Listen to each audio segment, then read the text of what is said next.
Bueno,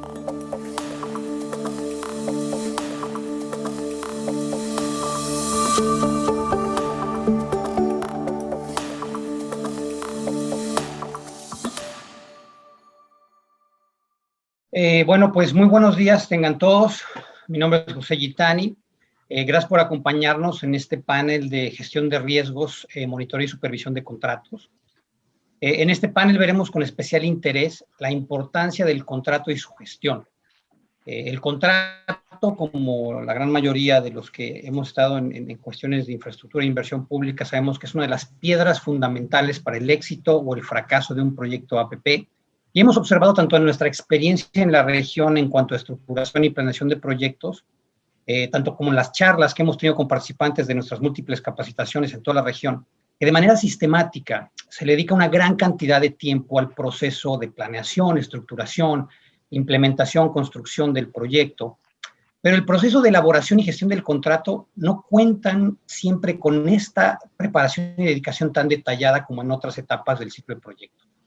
Lo que genera que temas como monitoreo, seguimiento y transparencia, entre otras cosas, se conviertan en temas complejos y que pueden generar retos importantes para el proyecto a mediano y largo plazo. Este panel abrirá con la presentación del informe elaborado por Deloitte denominado Asignación de responsabilidades, herramientas y procesos de monitoreo óptimos para un adecuado desempeño y transparencia. El informe recopila conclusiones en cuanto a mejores prácticas en la correcta supervisión de un contrato APP, abarcando diferentes análisis sobre las distintas características de lo que es el monitoreo, la responsabilidad de los integrantes a lo largo de las distintas etapas del contrato, la importancia de la implementación de un sistema de indicadores, recopilación y presentación de los resultados de las actuaciones y del desempeño de la contraparte privada, y también presenta la implementación de un sistema electrónico de gestión que ayude a realizar las tareas de gestión y de recopilación de información. Además, expone el principio de transparencia en contratos APP y incluye algunas medidas para fomentar este principio. En el panel se llevará a cabo de la siguiente forma. Estaremos haciendo la presentación del informe con un máximo de 25 minutos y después tendremos la presentación en un panel de discusión con 3 expertos en temas relativos a este tema, donde haremos 2 rondas de preguntas, en donde contarán con 8 minutos aproximadamente para cada una de las preguntas y sus respuestas. Contamos con la presencia de Pauline de Baeke, que es secondí del Banco Europeo de Inversiones, y ha estado desde el 2019 como parte del equipo APP del BID. Actualmente trabaja en varias iniciativas de APP en América Latina, y ha gerenciado múltiples proyectos y cuenta con gran experiencia en el manejo y gestión de portafolios de Project Finance, monitoreo y seguimiento de proyectos en Europa y en UK. También contaremos con la presencia de Roberto de Michele, que es especialista principal en modernización del Estado del BID y dirige el clúster de transparencia e integridad del BID. Apoya en reformas de integridad pública, gobierno abierto, transparencia del gasto, fortalecimiento de los órganos de control y prevención del lavado de activos. Y además es uno de los coautores de la publicación del Anti-Corruption Toolkit para el Pacto Mundial de Naciones Unidas contra la Corrupción. Y nuestro tercer panelista de lujo que también tenemos el día de hoy es Juan Chaquiel, que es jefe del Departamento de Estudios de la Dirección General de Concesiones del Ministerio de Obras Públicas de Chile. Él es economista, tiene desde hace 6 años liderando estudios, informes y publicaciones referentes al sistema de APP chileno, y ha participado en procesos de negociación de tratados de libre comercio suscritos entre Chile y working groups en las áreas de inversiones y estadística de la OSD. Él nos va a ayudar a compartir con nosotros lo que es la perspectiva y la experiencia chilena en cuanto a estos temas. Ahora, para iniciar, dejo el espacio a quienes llevarán a cabo la presentación del informe para este panel. Fernando García Canales, que es director de Deloitte Financial Advisory en infraestructura y APP, y de Félix Huijarro, que es Senior Manager de Infraestructuras y APP de Deloitte. Bienvenidos, gracias por acompañarnos. Fernando, Félix, adelante, gracias. Muy bien, muchas gracias, José. Buenas tardes a todo el mundo. Vamos a presentar las conclusiones del informe que hemos dado en llamar asignación de responsabilidades, herramientas y procesos de monitoreo para un adecuado desempeño y transparencia en APPs, que entendemos que es una temática de interés porque al final son las herramientas que permiten garantizar la eficiencia en los contratos APP, permiten además el que aspectos como la transparencia en estos procesos puedan ser claros e incorporados en estos contratos, y porque hemos visto que trata de llenar un vacío en la bibliografía que pueda haber en estos análisis, porque no hemos detectado hasta la fecha informes que puedan tratar esta temática, ¿no? Los contratos APP, si pasamos a la primera slide, por favor. Los contratos APP, entendidos como una relación a largo plazo para el desarrollo de una infraestructura o servicio, presentan una serie de particularidades que los diferencian de los contratos ordinarios de obras y de operación, ¿no? Es aquí donde cobra especial importancia las actividades de seguimiento y de control, que vamos a llamar monitoreo, y que son uno de los aspectos más críticos a considerar durante todo su ciclo de vida. En primer lugar, porque tienen una complejidad mayor, dado que asignan funciones y responsabilidades muy diversas y a muy largo plazo, y deben prever, en mayor o menor medida, que la efectiva asignación de riesgos que las mismas implican no alteren o lo hagan lo menos posible al equilibrio económico de los contratos. Y además, porque en estos contratos se sitúa la Administración en una posición de supervisor, que difiere significativamente de la posición de gestor activo que suele tener en los contratos tradicionales de obra y de servicios. El papel de la Administración aquí es clave, puesto que tiene que controlar el fiel y correcto cumplimiento del objeto y del alcance del contrato. El monitoreo es, por tanto, una actividad compleja que implica verificar y controlar la correcta ejecución de las obligaciones estipuladas en el contrato. Un correcto monitoreo es esencial para ayudar a maximizar el valor socioeconómico esperado del contrato al incentivar la correcta prestación del servicio y contribuyendo al abarcar durante todo el ciclo de vida de la infraestructura a optimizar y eficientar el coste asociado a la ejecución del mismo. Pero es además una herramienta clave de control de la efectiva asignación de riesgos y, por tanto, de asegurar la generación de valor por dinero del proyecto, y además de minimizar los pasivos contingentes que la Administración debe consignar para aquellos riesgos que tenga retenidos. En América Latina y en el Caribe, este particular cobra una especial relevancia, dado el elevado recurso a las APPs que se está teniendo para cubrir lo que se viene dando en llamar la brecha de infraestructura, y por la necesidad de dar un correcto seguimiento a estos contratos durante todo el ciclo de vida. Pero además, porque las obligaciones de reporte de información a que someten este tipo de monitoreos suponen que el APP sea el marco ideal para garantizar la transparencia y mitigar el riesgo de corrupción, que en los últimos años se ha convertido en una de las principales preocupaciones en América Latina y el Caribe. Si pasamos a la siguiente slide, por favor. El informe pretende ser una guía para facilitar el diseño de las actividades de monitoreo en contratos APP. Incorpora un análisis teórico en cuanto a legislaciones en los países de la zona, y en donde se concluye que en las legislaciones principales de los países las directrices generales sobre cómo regular el monitoreo están incorporadas en ellas, si bien, dadas las particularidades que puedan tener cada uno de los proyectos, estas legislaciones suelen remitir al contrato APP para que regule de forma específica cómo desarrollar este correcto monitoreo. Pero el informe además tiene un enfoque eminentemente práctico al analizar gran variedad de casos prácticos en distintos países y sectores, a fin de poder recoger singularidades que puedan variar por cada tipo de sectores. Concluye el análisis con ejemplos de buenas prácticas, alguno de malas prácticas y otros ejemplos neutros que podrían entenderse como puntos de referencia para mejorar, ¿no? El análisis que hacemos a lo largo del informe trata de abarcar todo el ciclo de vida del contrato, y en este sentido incorpora varias áreas. Una de ellas es la de las distintas etapas del ciclo de vida del contrato, desde la estructuración del mismo hasta la reversión. Y para cada una de ellas identifica los distintos niveles de intensidad que las actividades de monitoreo tienen. En un segundo lugar, identifica la estructura y composición de quienes están a cargo del seguimiento del monitoreo, diferenciando si es personal de la administración propio, ya sea un departamento específico, o el mismo que haya participado en la estructuración del proyecto, o si lo es por una figura de tercero independiente. La tercera parte del informe analiza la importancia de la definición de un sistema de indicadores de desempeño como método principal de control del mismo por parte del concesionario y de correcta traslación del riesgo de disponibilidad. En cuarto lugar, describe una de las herramientas de supervisión más importantes en un contrato APP, como es el informe de monitoreo en las distintas etapas del contrato.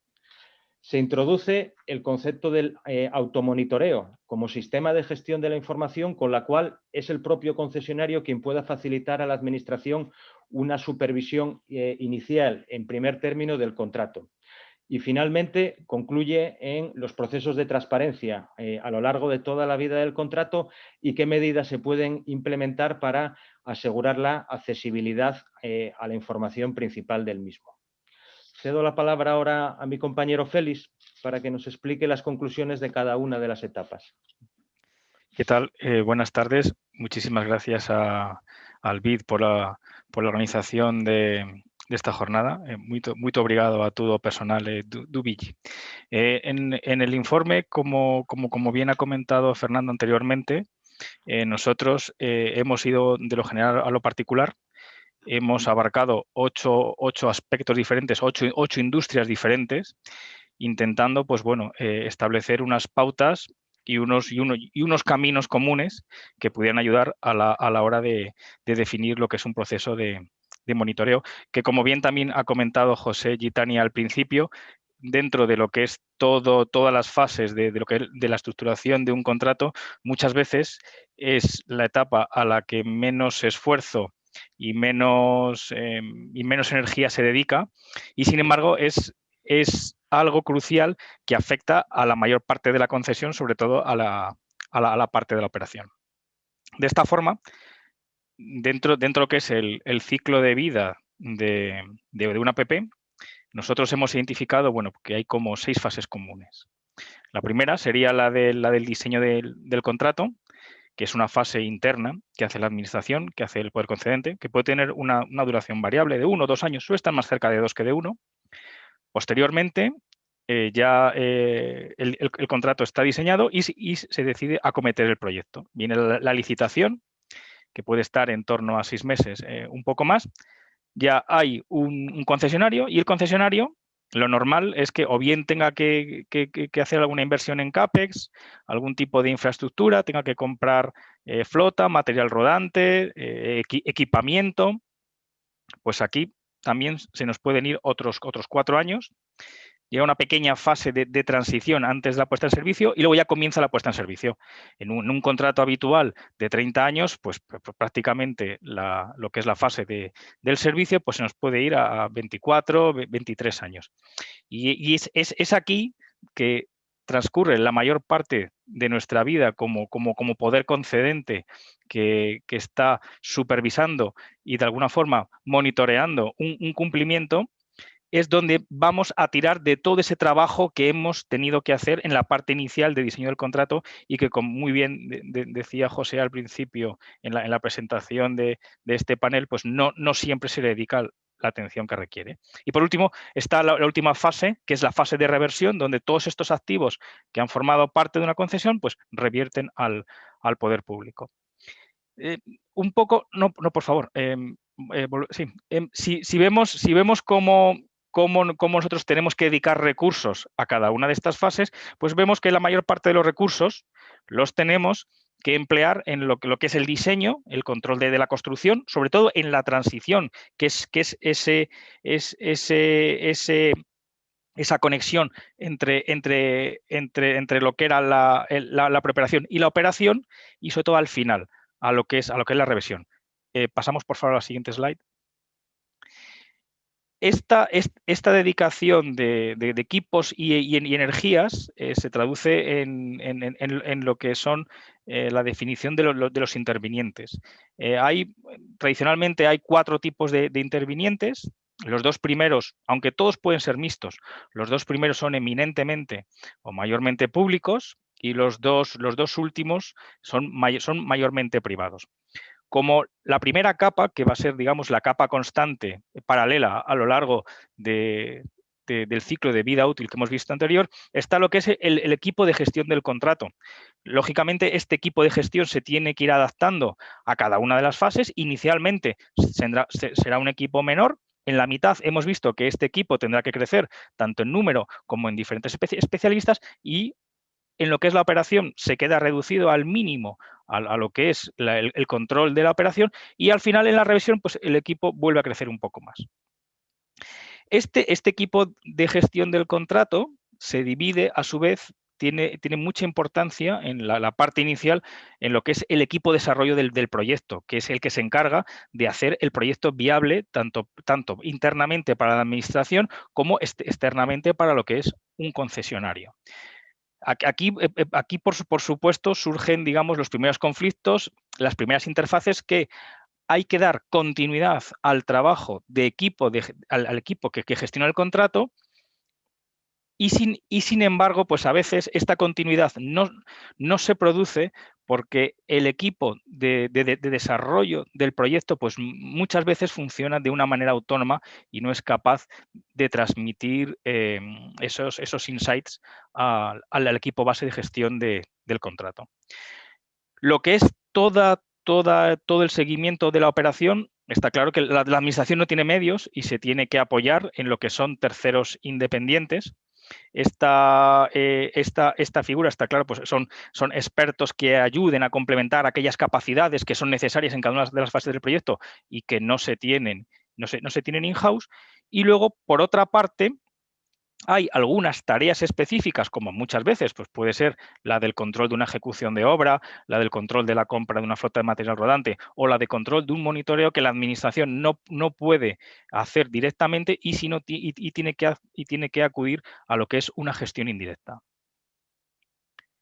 Pasamos, por favor, a la siguiente slide. Ya hemos visto cómo los equipos se dimensionan. Ahora estamos ya en la fase de operación, y el pilar fundamental sobre el que descansa la fase de operación es el seguimiento a través de indicadores de desempeño. Los indicadores de desempeño son unos parámetros objetivos que quedan establecidos en el contrato y que, por lo tanto, el futuro concesionario conoce a la hora de hacer una licitación y a la hora de dimensionar un servicio y de hacer un business plan, y sabe que son de obligado cumplimiento, y también sabe de antemano que incluso su retribución puede ser reducida en caso de un incumplimiento puntual o de incumplimientos reiterados. Estos indicadores no solo sirven para lo que es la gestión y el control de la operación, sino que son un mecanismo fundamental para transferir los riesgos de disponibilidad y de calidad del servicio del poder concedente a la contraparte privada. Nosotros hemos hecho una recopilación de 8 sectores diferentes en el informe presentado, y hemos adjuntado una relación de lo que son cada uno de los indicadores para cada sector. ¿Cómo se define un indicador? Nosotros recomendamos, por supuesto, que un indicador se define en 5 fases. Dependerá mucho de qué es lo que queremos medir. Entonces, dependiendo de lo que queremos medir, que queremos controlar, podemos tener un indicador cualitativo, es decir, que nos mida que algo sea bajo, medio o alto, o un indicador cuantitativo, pues queremos un número. Por ejemplo, pues no queremos que el tiempo de viaje sea superior a un tiempo fijo más o menos un spread de 5 minutos. A cada indicador luego le tendremos que poner objetivos. Es decir, que el indicador podrá ser rebasado o no podrá ser rebasado bajo ciertos condicionantes. Luego también un indicador tiene asociado otro tipo de componentes, como son los umbrales. Es decir, yo tengo una horquilla en la cual el indicador se puede mover normalmente en una base mensual de medición y no pasa nada, pero sin embargo, si está por encima de un umbral, ya desencadena todo lo que es el mecanismo de penalización. No tiene por qué desencadenarse de modo automático, sino puede ser un incumplimiento reiterado. Y por último, si ese incumplimiento, ya sea puntual o sea reiterado, desencadena una penalización, afectaría a lo que es el pago. Hay una metodología muy fácil de acordarse, que es la metodología SMART. La slide está cortada, no sé si podemos ver justo la parte de abajo, que hay un rectángulo azul. Si no pasa nada, porque lo cuento de palabra. Un acrónimo que nosotros utilizamos mucho a la hora de definir los indicadores es el acrónimo SMART. Y es que un indicador tiene que ser específico, tiene que ser medible, tiene que ser realizable, es decir, que yo tengo que ser capaz de todos los meses repetir una medición que sea homogénea mes tras mes. Tiene que ser relevante, es decir, que a mí pues, me tiene que ser capaz de reflejar un cambio en la realidad y se tiene que adaptar a mi horizonte temporal. Pasamos, por favor, a la siguiente. Aquí nosotros estamos ya en lo que es la fase de operación. Hemos definido ya previamente los indicadores y nos encontramos con que el servicio se está prestando. Esta sería nuestra fase 1. Tenemos una fase 0 que luego podemos ver posteriormente, que es la del control, la del ajuste de mi sistema de medición. Yo ajusto mi sistema de medición, veo que mi sistema de medición me da los valores, no me da ningún falso positivo ni ningún falso negativo y se ajusta a lo que yo quiero medir, y entonces yo ya comienzo a capturar los datos. Estos datos se podrán capturar de una forma automática, pues con un software, o bien serán de forma manual. Por ejemplo, de forma automática, pues lo que comentábamos con el tiempo de viaje de una flota de trenes o una flota de autobuses, o bien pueden ser de captura manual, un indicador de limpieza en una estación donde simplemente es la inspección visual de un operario que va comprobando, que va haciendo tic en una lista de check-ins. Aquí nosotros lo que recomendamos es que todos los indicadores que se pueden automatizar, que sean automáticos, porque tiene la gran ventaja que una vez que tú has testado el sistema y el sistema funciona, ya directamente vemos lo que es la rama izquierda, que ya pasamos a la fase 3, es decir, que los indicadores, una vez que se van captando, ya son validados automáticamente y pasan a formar parte del informe mensual de monitoreo y a la presolicitud de pago al concesionario. En cambio, si esos indicadores no son automáticos y son recogidos por un operario, necesitan una validación por parte de la contraparte del poder público, que tiene que dar esa validación y ese OK a esa recogida de datos y a esa fiabilidad. Posteriormente, y una vez que se hace el informe, ese informe que lo hace el concesionario pasa a la administración de forma interna o externalizando, como hemos visto anteriormente, a los técnicos que considere, va a establecer lo que es la validación del informe o no validación y va a pedir subsanaciones, y por último, cuando esté la validación correctamente completada, va a desencadenar lo que es la realización del pago. Pasamos, por favor. Todo este sistema que hemos visto de información tiene un cauce que es lo que generalmente conocemos como reporting.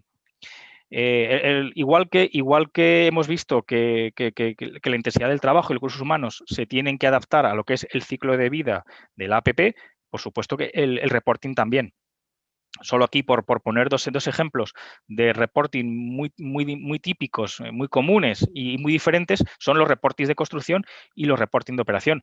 El reporting de construcción es simplemente dar fe, ser testigo de cómo avanza un proyecto de acuerdo a un cronograma previo e ir anotando las incidencias o modificaciones sobre ese proyecto base que se van produciendo. Y sin embargo, el reporte de operación ya tiene una naturaleza muy diferente. porque el reporte de operación parte de que la operación se realiza correctamente y es un reporte que está orientado a lo que es el registro de incidencias.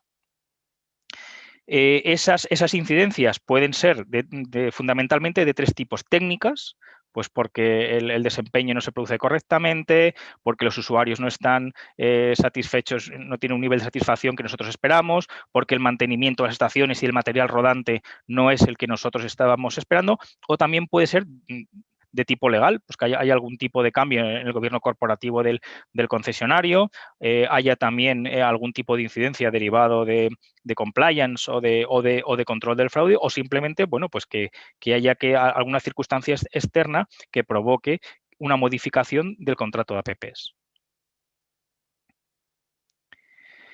Como hemos visto, la recogida de los datos y su posterior inclusión en lo que es el informe de monitoreo adquiere una gran fiabilidad, una gran rapidez, y es muy ventajosa si se hace de una forma automática. Esto es lo que coloquialmente conocemos como automonitoreo. Esto puede ser un proceso muy complejo y muy costoso. Ahora que todos llevamos un ordenador en el bolsillo, pues todos podemos entender que con el software adecuado y con el hardware adecuado, pues somos prácticamente capaces de medir en tiempo real pues todo lo que se nos pueda ocurrir, pero tenemos que pensar que no solo es la recogida de datos, sino es su tratamiento, su validación y su inclusión en un informe donde seamos capaces de establecer unas conclusiones. El sistema general de monitoreo es lo que se conoce como un sistema de gestión de la información, donde se recogen fuentes de datos de una naturaleza muy heterogénea.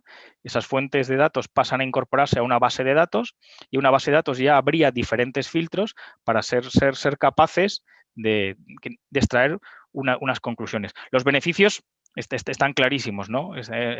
Ahí se quita el factor humano, con lo cual ya no hay ningún problema se gana en calidad, se gana en tamaño de la muestra, ya que el registro puede ser continuo y no tiene por qué ser un registro puntual, que eso de alguna forma desvirtualice lo que es la medición, y sin embargo tiene el gran hándicap de que puede ser una inversión muy grande tanto en formación de recursos humanos como en hardware y como en software.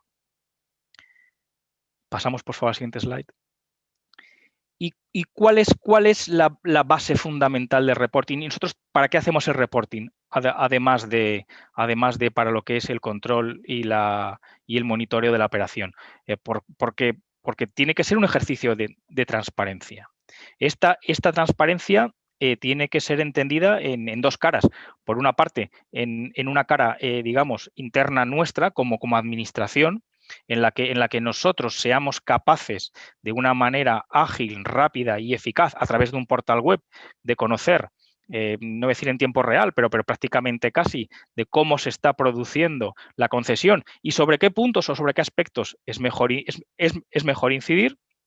Y también tener una plataforma helpdesk donde directamente los usuarios puedan encauzar sus quejas, sus sugerencias, y a nosotros ayudarnos a identificar posibles colectivos que estén afectados, pues ya sea por una expropiación, ya sea pues por un cambio de trazado ferroviario, y poder establecer con ellos un canal de comunicación y de gestión de sus sugerencias.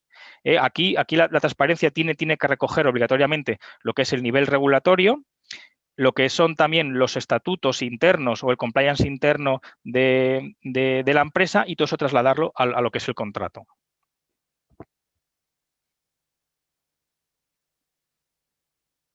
Y ahora... Y ya como conclusión, que nos queda un minuto, José, por no alargarnos más, ¿no?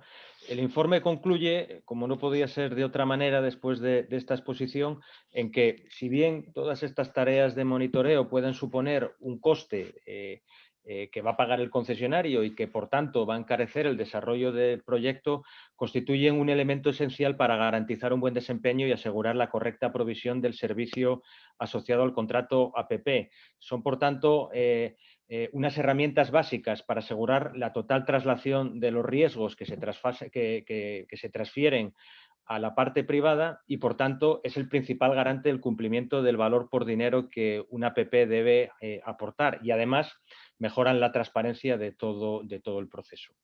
el informe concluye con una serie de mejores prácticas. Creo que la mayoría han salido durante la presentación. Prever el volumen de los recursos adecuados a cada una de las fases en que se encuentre el contrato, definir en las obligaciones de la parte privada, pues asociando potenciales incumplimientos a penalizaciones, multas o deducciones. El principio que comentábamos en el diseño de los indicadores, de que sean específicos, medibles, alcanzables, realistas y acotados en el tiempo.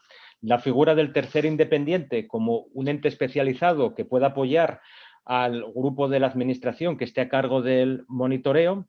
La implementación de indicadores de desempeño automáticos que faciliten la actividad del automonitoreo. La clara identificación por parte de la administración pública de qué equipo de gestión está a cargo del contrato y que se aporte una distribución clara de tareas entre sus miembros y unos procesos de incorporación de todo el talento que se ha ido teniendo a lo largo del contrato a cada nuevo miembro que pueda incorporarse a este grupo de control. Especificar en el contrato APP claramente el contenido y la periodicidad de este reporting, de estos informes de las conclusiones del monitoreo y finalmente utilizar aquellas herramientas que permitan mejorar los procesos de transparencia, como son los portales pues en Internet, el HelpDesk o la designación de un equipo de comunicación. Y hasta aquí es nuestra presentación. José, damos paso a la intervención del panel. Muchísimas gracias, Fernando y Félix. Les agradezco muchísimo. Súper interesante lo que nos mostraron ahorita. Y quisiera comenzar con Paulín para hacerle algunas preguntas respecto a esto. La primera pregunta en esta ronda, Paulín. Hemos visto que un correcto monitoreo es esencial para ayudar que un proyecto APP alcance el valor socioeconómico esperado y que se cumpla la aportación de valor que esta modalidad contractual presenta, ¿no? Hemos visto que en múltiples ocasiones se menciona que el éxito o fracaso de este proyecto es debido no solo a la gestión del contrato, sino también de su preparación.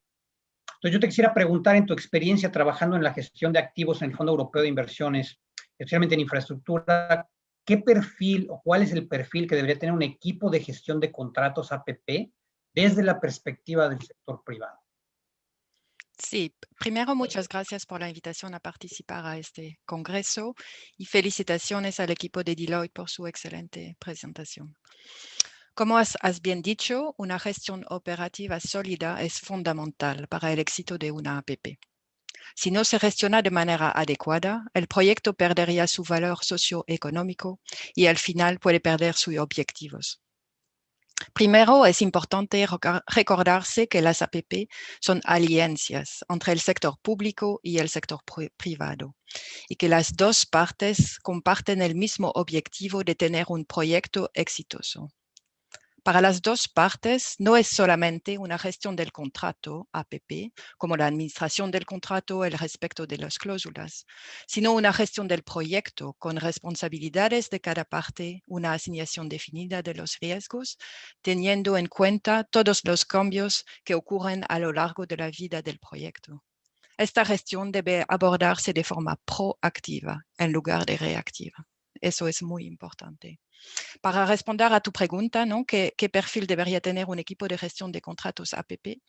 Primero voy a abordar el tema del equipo y segundo, las habilidades de un administrador ideal.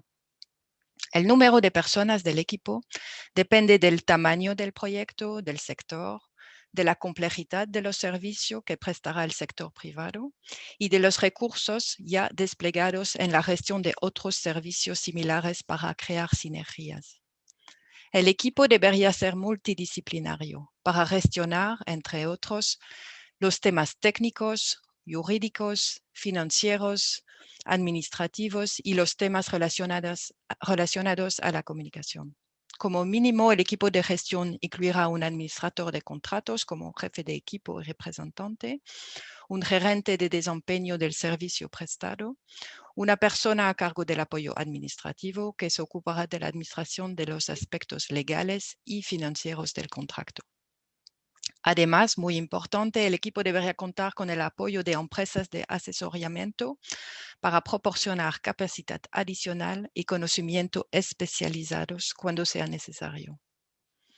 Segundo punto, las habilidades de un administrador.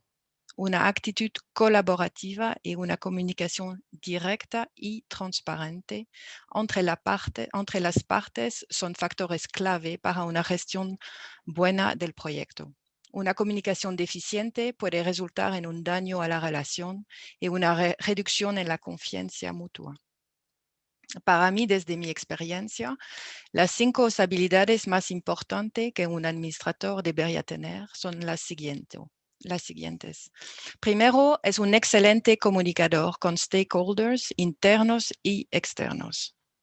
Segundo, es capaz de tomar decisiones con juicio basado en experiencia y análisis profundo. Tercero, tiene excelentes habilidades para negociar y una actitud win-win. En cuarto lugar, es alguien con sentido común y es pragmático.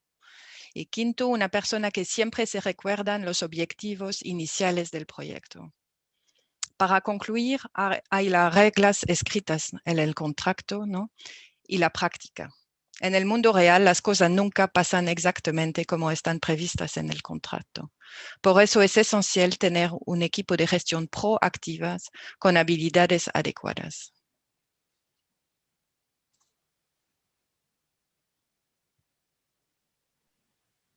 Muchísimas gracias, Pauline. Súper interesante y comparto muchos de los puntos que estás mencionando totalmente. Incluso el factor de que la elaboración del contrato tiene que ser a través también de un equipo multidisciplinario y no solamente de 2 o 3 individuos a cargo del mismo, ¿no? Muchísimas gracias. Ahora quisiera hacerle una pregunta a Roberto de Michele, que es el experto en transparencia del BID. En el tema de transparencia y acceso a información en un proyecto APP, Roberto, hemos visto que siempre presenta algún tipo de reto a distintos niveles o a lo largo de las fases del ciclo de proyecto, ¿no? Siempre ha sido como que un gran challenge y hemos visto esto en infinidad de proyectos. Tenemos uno de los proyectos que más levantó el tema de transparencia, por ejemplo, en su tiempo fue el Metro de Londres, ¿no? En cuanto a cómo estaban funcionando la operación del mismo.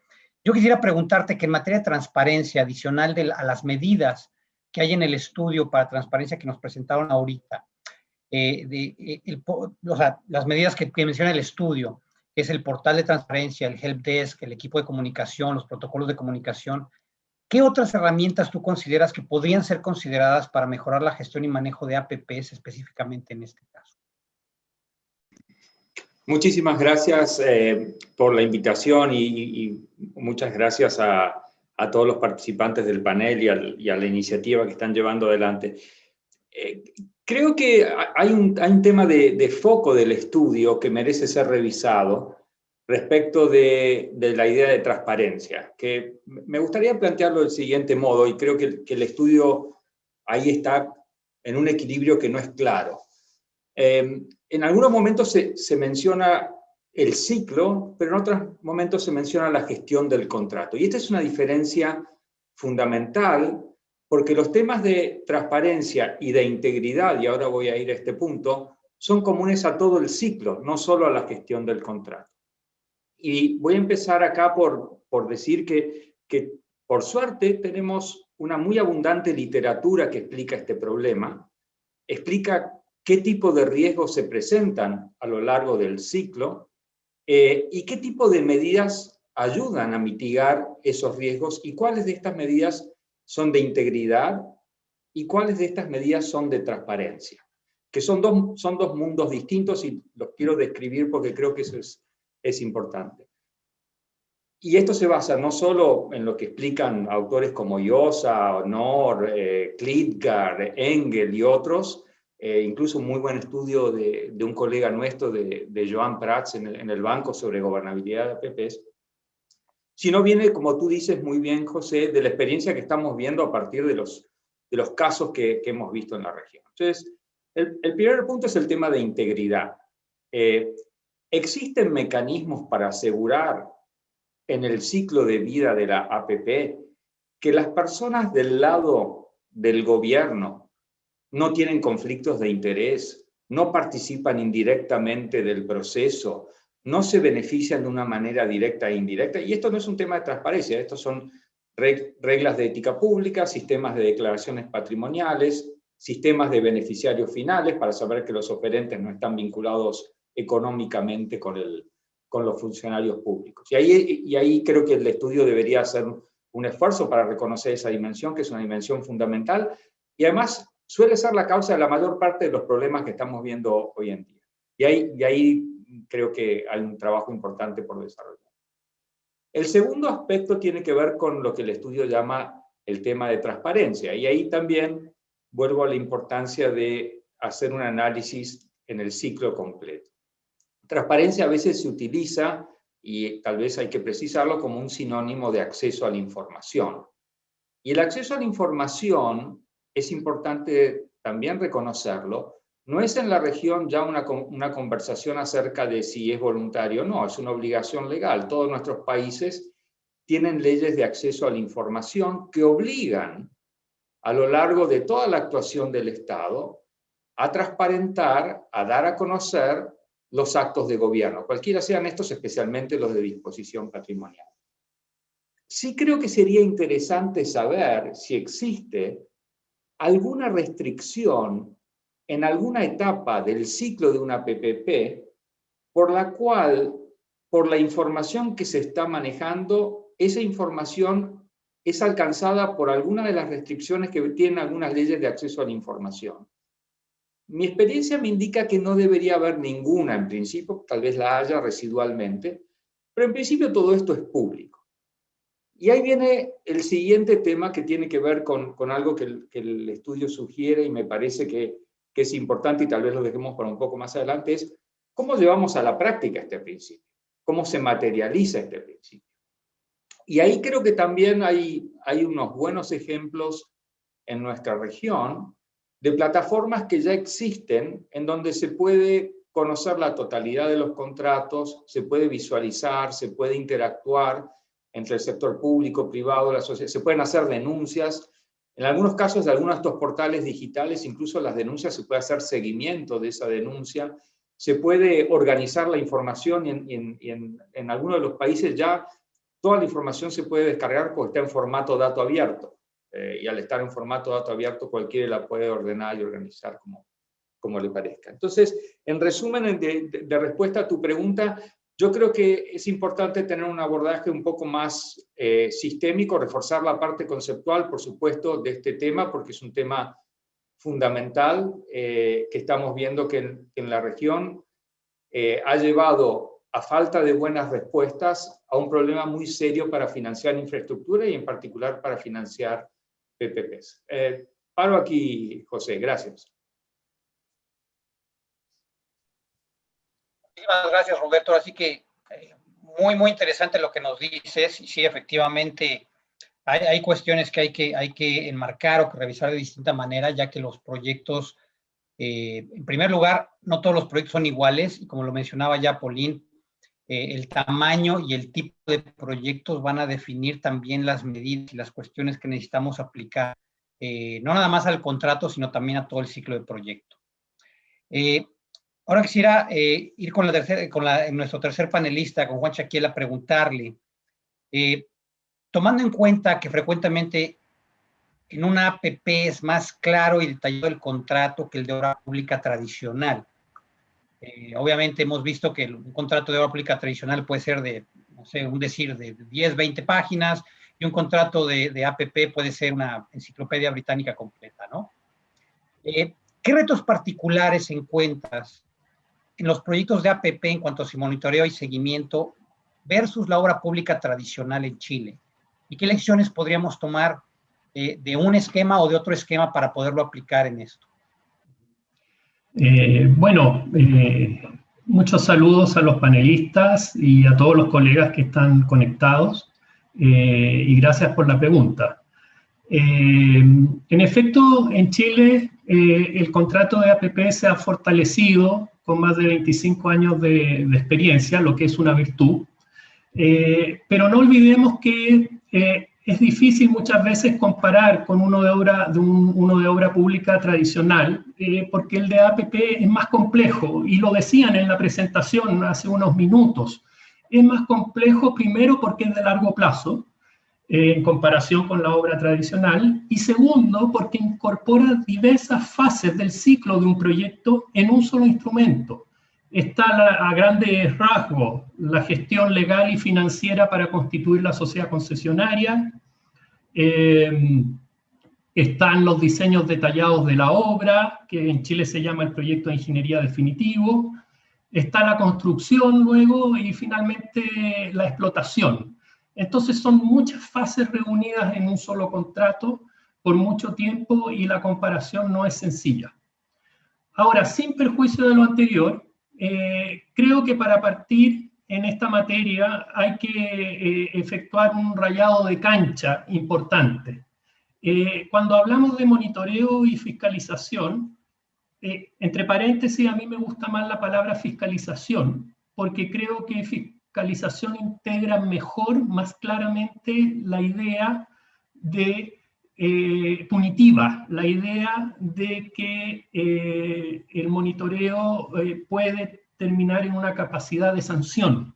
¿Ah? Por eso me gusta más la palabra fiscalización, creo que es más clara. Bueno, cuando hablamos de fiscalización, básicamente tenemos que tener en cuenta tres pilares fundamentales. Por un lado, un contrato bien estructurado, con responsabilidades e indicadores de cumplimiento bien definidos. Se decía esto en la presentación, me parece muy bien. Segundo, un sistema institucional de supervisores técnicamente calificados. En Chile se llaman inspectores fiscales, estos supervisores, equipos de apoyo adecuados y tecnología adecuada para la supervisión. Y hay un tercer pilar, que no es menos importante, que es el sistema de solución de controversias. Y ustedes se preguntarán por qué Juan señala esto, ¿ah? ¿Cuál es la conexión?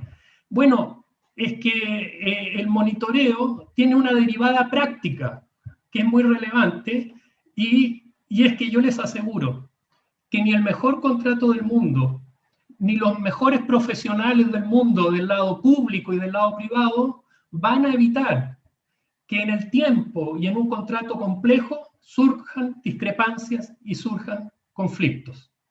Y les quiero decir que una fracción importante de los litigios, al menos en Chile, se origina en la impugnación de multas que realiza la autoridad. Si bien recuerdo, el año 2020, para darles una referencia, de 52 litigios que entraron al sistema de solución de controversia en Chile, 13 tenían que ver con impugnación de multas, o sea, alrededor de un 25%. Y entonces, ojo, porque ahí hay un papel adicional del supervisor, que es defender, proporcionar los antecedentes para defender sus recomendaciones de multa ante un litigio. Hay un rol adicional ahí. Para enfrentar esa realidad, a mi juicio, el sistema de solución de controversia debe ser robusto y yo por esto entiendo cuatro cosas, básicamente, cuatro rasgos. Técnico, o sea, tener profesionales especializados. Ágil, es decir, plazos y procedimientos fluidos. Transparente, o sea, que la información esté disponible. Y, por último, obviamente, confiable para las partes, ¿verdad?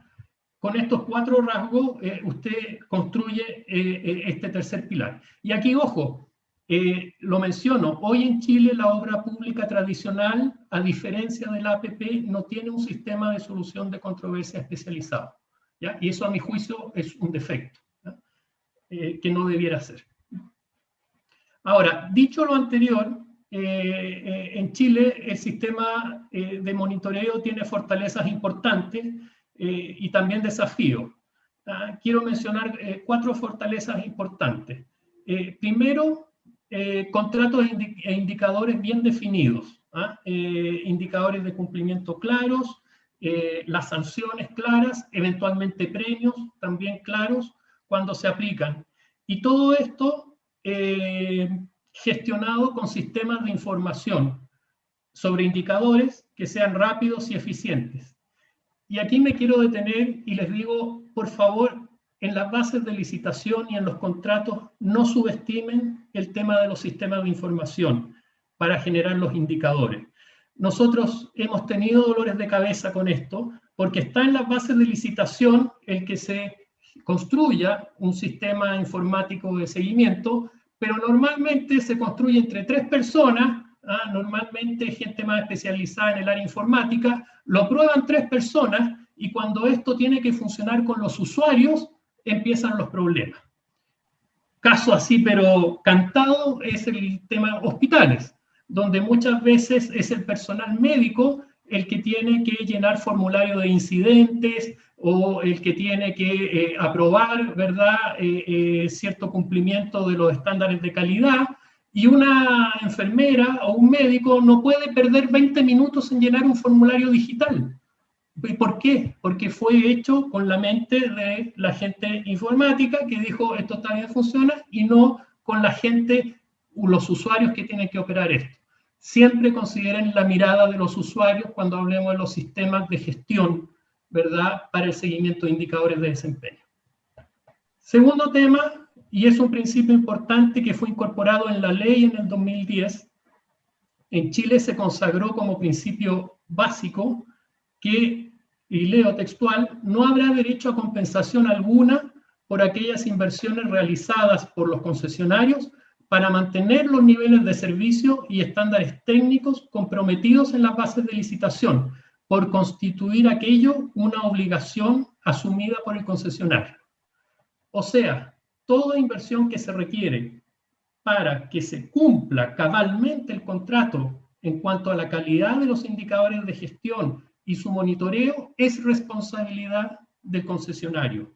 El concesionario, si necesita aplicar esto, implementarlo, no le puede pedir al Estado compensaciones si va en la necesidad de cumplir la obligación que básicamente tienen a través del contrato. Y esto es un principio que está en la ley y me parece que es muy importante porque desinfla, disminuye las posibilidades de litigio futuras, ¿verdad?, dejando este rayado de cancha muy claro.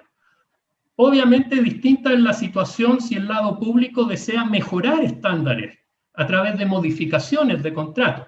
Evidentemente ahí hay que saber qué inversión significa y compensarla, pero no aquello que es la línea de base de lo que debe cumplir el concesionario.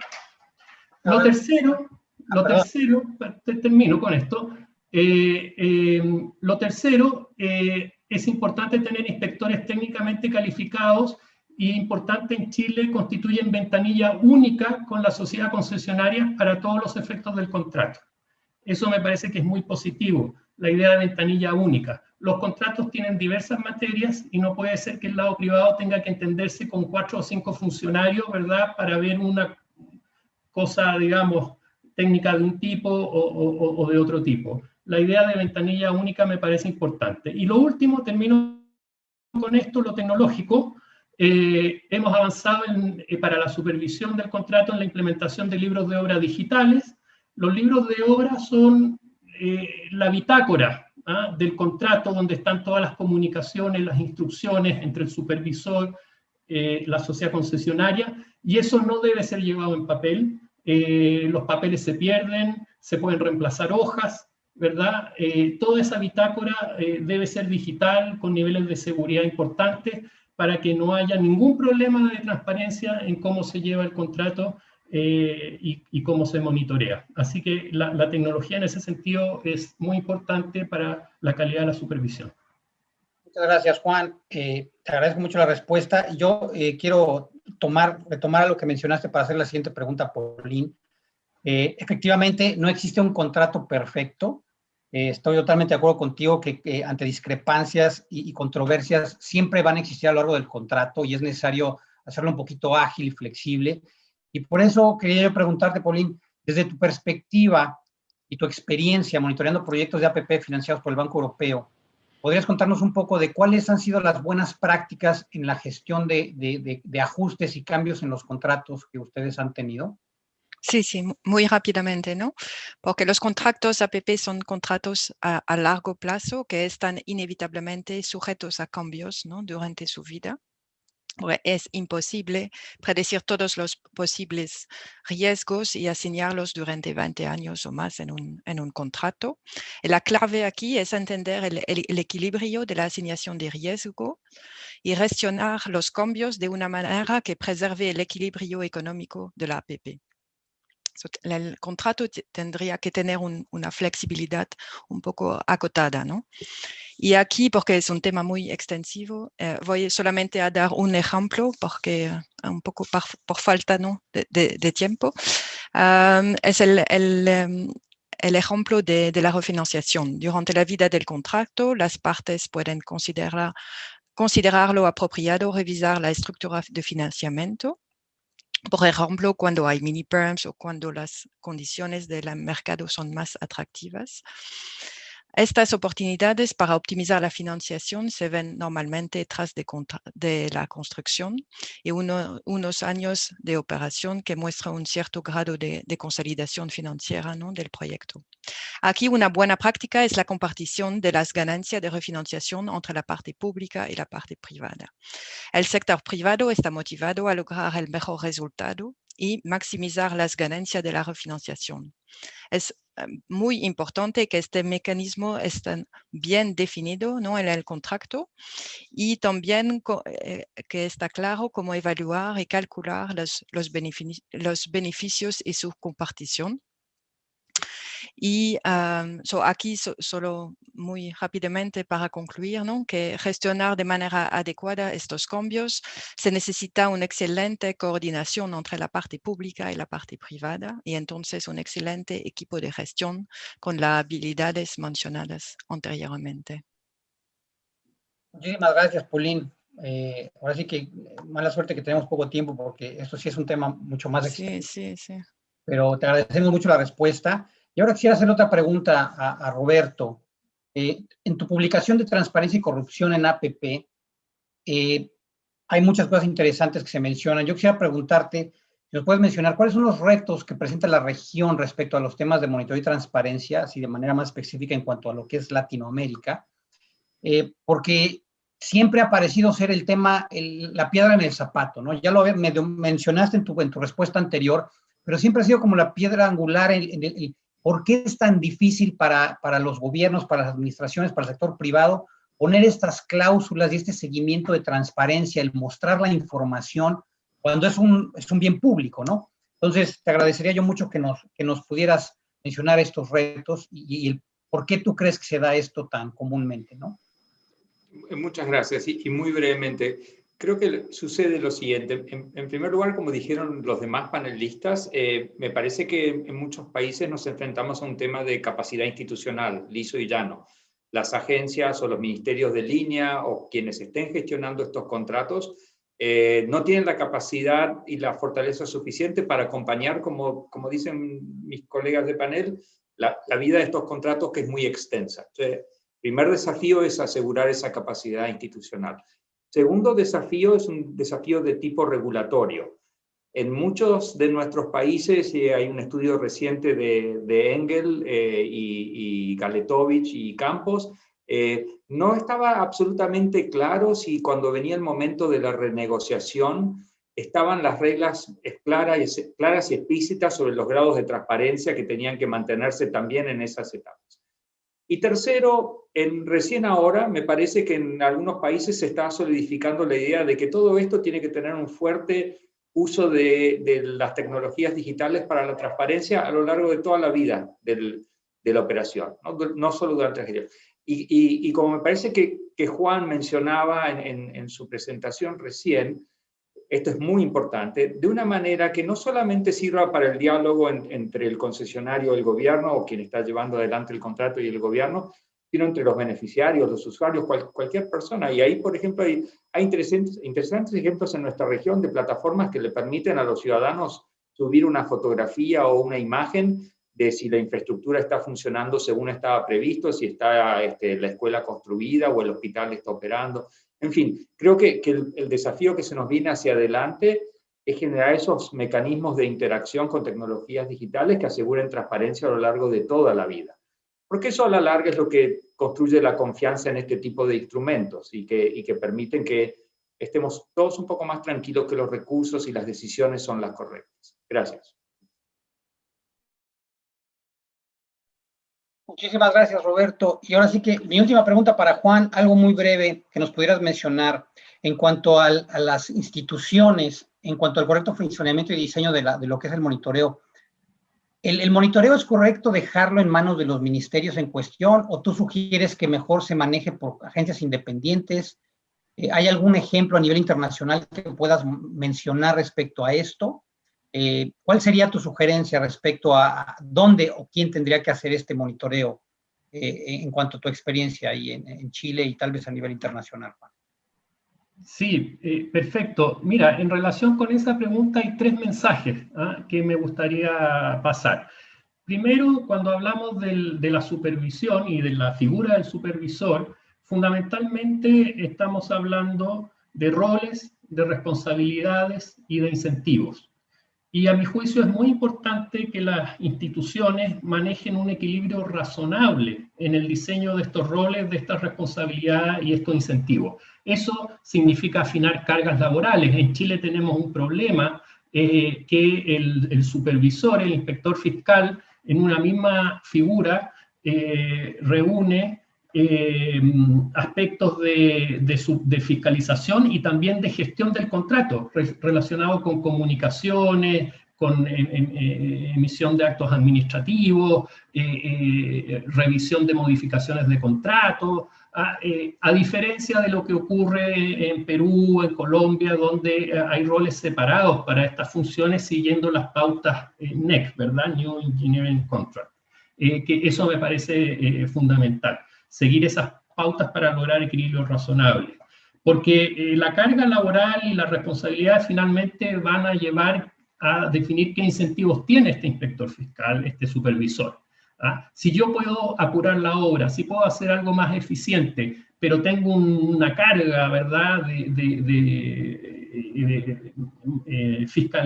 al revés de fiscalización misma, ¿verdad? Porque la Contraloría General de la República, por ejemplo, puede hacerle sumario al inspector fiscal, entonces tiene muy poco margen para salirse del rayado de cancha que le impone un contrato, y si las cargas son muy fuertes, en el fondo él no va a hacer todo lo eficiente y todo lo productivo que pudiera, si recae en él mucha responsabilidad. Lo segundo, que creo que es muy importante y se ha dicho acá, hay que tomar como una bandera el fortalecer todo lo que tiene que ver con materia de integridad, probidad y transparencia en el tema de supervisión. Esta es otra arista de la sostenibilidad, otra arista de sostenibilidad. Importante aquí es fundamental tener un foco preventivo y no solo punitivo. Entonces yo hago un llamado, ¿verdad?, a los colegas que están escuchando y que miren en sus instituciones si hay un código de ética institucional, si hay instructivos de probidad y declaración de potenciales conflictos de interés, si hay política de rotación de los supervisores para evitar contactos de largo plazo con el lado privado, si hay canales de consulta y denuncia respecto a aspectos en materia de integridad y probidad. Sí, aquí estamos hablando de cosas muy prácticas. Me hicieron un regalo, me invitaron a viajes, ¿qué herramientas, qué orientaciones tiene el supervisor para saber actuar frente a eso? No puede cada uno actuar como quiera. Tiene que tener un comité de integridad. Si hay buenas prácticas, habrá un comité de integridad en la institución, ¿verdad?, que podrá orientarlo, así como el código de ética, etc. Creo que esto es todo un mundo que da para una conferencia entera, y tenemos que tomarlo como bandera, porque el tema de la probidad no es solo la licitación. El tema de la probidad es de largo plazo en todas las etapas del proyecto, en la medida que va a haber un privado y un agente público interactuando. Eso es fundamental. Y lo último, y termino con esto, efectivamente hay una tensión, esto es más estratégico, hay una tensión en la promoción del sistema de APP y la atracción de inversionistas versus la fiscalización. ¿Cuántos socios, cuánto contrapartes de un contrato? Es mejor separar los roles. hay un conflicto de interés potencial en juntar en una misma institución estos dos mundos. Creo que son preguntas abiertas que dependen mucho de cómo se manejan en los países. En Chile hubo un proyecto de crear una superintendencia de obras concesionadas para separar los roles que finalmente por diversas consideraciones no prosperó, pero lo planteo porque quedó la pregunta hecha, ¿ah? Y creo que en esta tensión cada país debe ver la mejor manera de solucionarlo. Muchas gracias, Juan. Pues les agradezco mucho a todo el panel, a Fernando, Félix, Juan, Roberto, Paulín. Mil gracias por su presencia, mil gracias a todos los que nos están escuchando y viendo. Ahora le doy la palabra a mi colega Reinaldo Fioravanti para el próximo panel y les agradezco infinitamente el tiempo que nos han brindado. Muchísimas gracias.